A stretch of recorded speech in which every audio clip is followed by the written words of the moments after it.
Pablo Escobar, extreme wealth. Today we will talk about the story of a man named Pablo Escobar, a Colombian drug baron and politician, founder and leader of the Medellin Cartel criminal organization who took the lives of more than 10,000 people.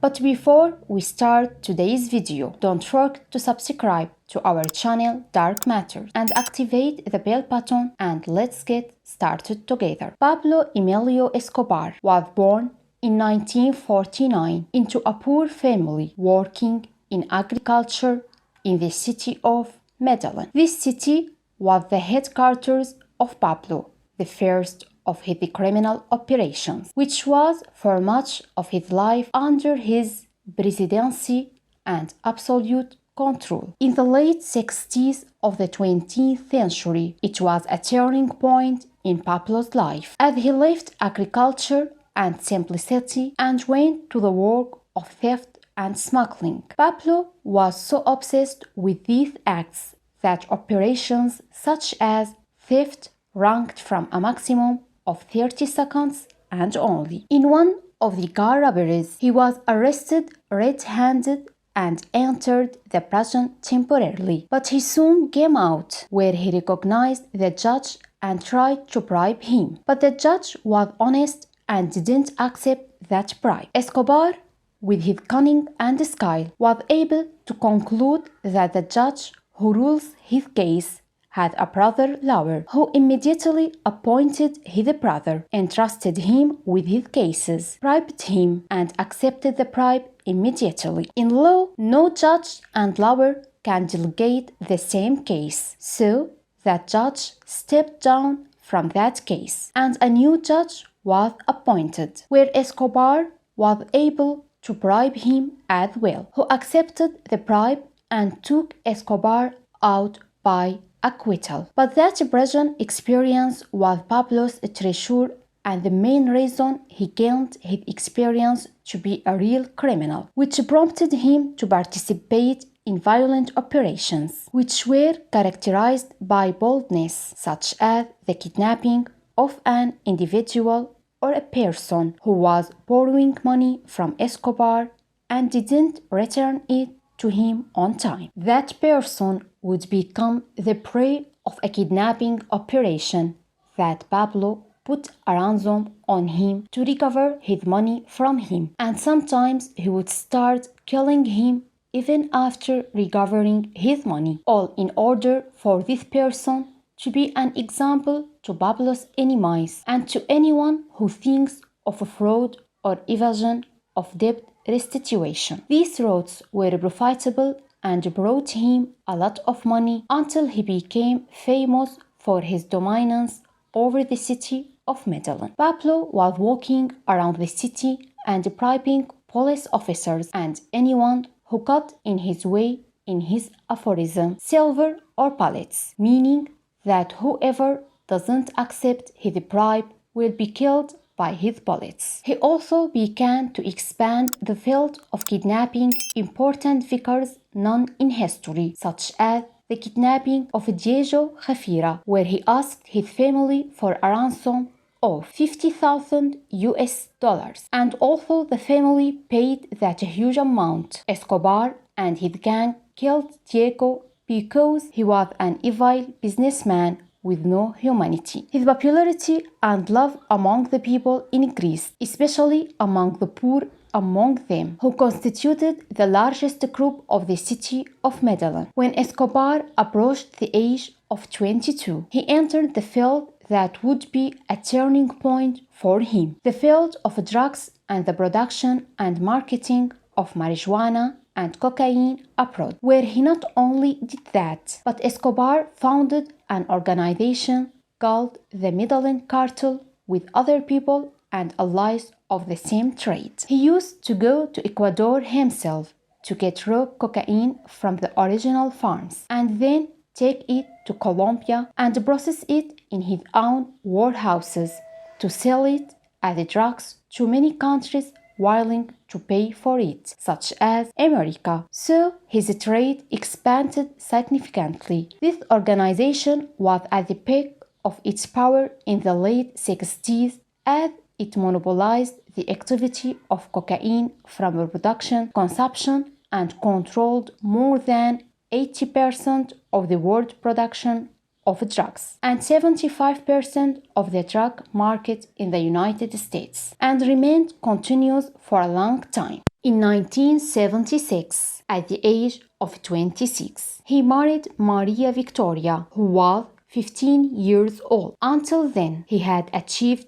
power, wealth, family, and everything under control. And in 10 years, he was able to consolidate his criminal empire, which made him the most powerful billionaire man in the Colombian mafia. His wealth from these illicit businesses was enormous, estimated at between 25 to 30 billion US dollars. And some sources even say that this wealth is just a fraction of what he actually owns, which made him the richest man in the world for 7 consecutive years, if he was not the richest among them. This is what Forbes magazine documented. Here, Escobar began to feel guilty about these actions and began to polish his image through the charity work he did and gave, and decided to penetrate also into politics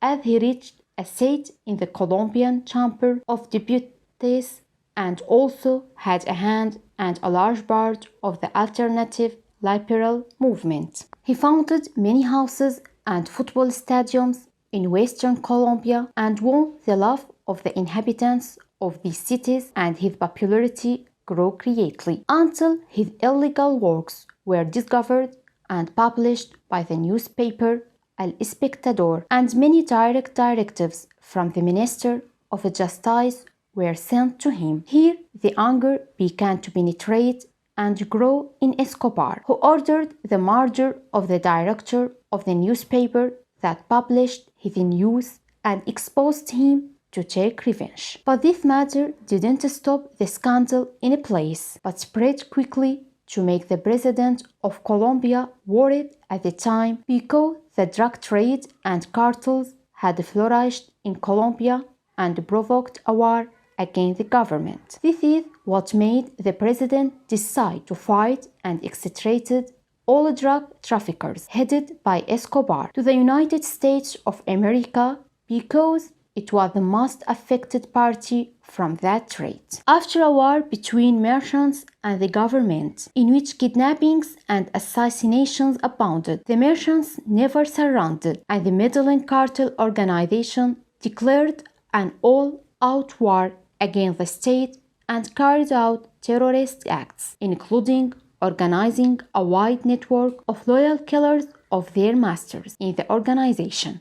They booby-trapped cars in the main cities of the state and killed key figures of national institutions. And this is what led to the state's loss of full security stability, which was defeated in this war. The authorities were largely subjugated to this organization, and this is what made the founder of the organization, Escobar, one of the most wanted thugs for justice. He was charged in absentia with the murder of more than 675 officers. But after the multiplicity of his crimes and his trade, which returned to increase and made him classified as one of the rich ruling in the world, things began to get out of Escobar's control because of the crimes depended on him and his gang and his bad reputation that began to spread throughout the city, as well as the collapse of his empire gradually. Even the people who were like a sword in his back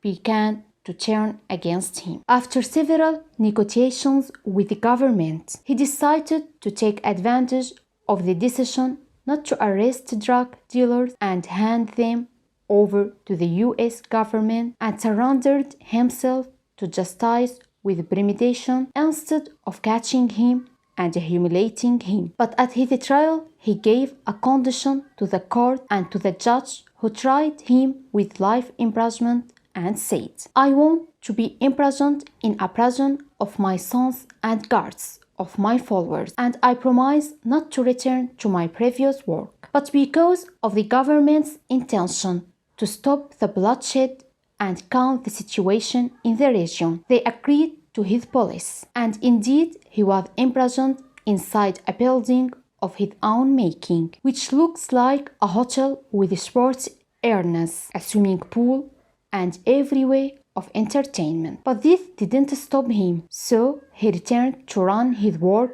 by giving orders from inside his prison. So he was very clever managing his work secretly and more precautionary this time. But things were not in his favor for a long time, as the government discovered the return of his activity. So they surrounded him and tightened the noose on him even more until Escobar was killed by the Special Army Forces in a fierce battle between the two sides. There were many rumors and opinions diverged about the murder of Escobar, where there are those who say that Pablo has sent someone who looks like him to be the victim in his place and live while enjoying his wealth, which is about to be his as a spring that will not dry up for the rest of his life, away from the eyes of the government. And the question remains that occupies a space in people's thinking. Has it really been eliminated, or has the right not yet